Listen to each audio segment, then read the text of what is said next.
কক্সবাজারের টেকনাফ উপকূলে ধরা পড়েছে বিরল প্রজাতির এক বিশাল আকৃতির সমুদ্র দানব শাপলা পাতা মাছ।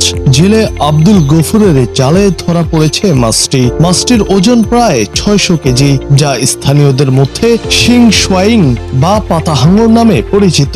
শুক্রবার বিকেলে সাবরাং মুন্ডার ডেইল উপকূলে এই বিরল মাছটি ধরা পড়ে, যা এলাকা জুড়ে ব্যাপক চাঞ্চল্যের সৃষ্টি করে।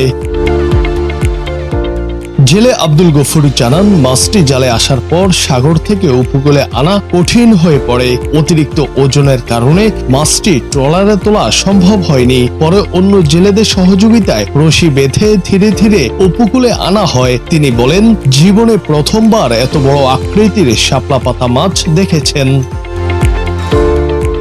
টেকনাফ উপজেলা মৎস্য কর্মকর্তা দেলোয়ার হোসেন জানিয়েছেন, এই মাছটি সাধারণত গভীর সমুদ্রে অথই জলের নিচে বসবাস করে। তবে সাগরের জোয়ার ভাটার পানির সঙ্গে বিচ্ছিন্নভাবে এই মাছটিকে তোলা সম্ভব হয়। তিনি বলেন, স্থানীয়রা মাছটিকে শাপলা পাতা বা পাতা হাঙর নামে বেশি চেনেন। মাছটি রপ্তানি উপযোগী নয়, তবে রাখাইন সম্প্রদায়ের মাঝে এর চাহিদা অনেক বেশি।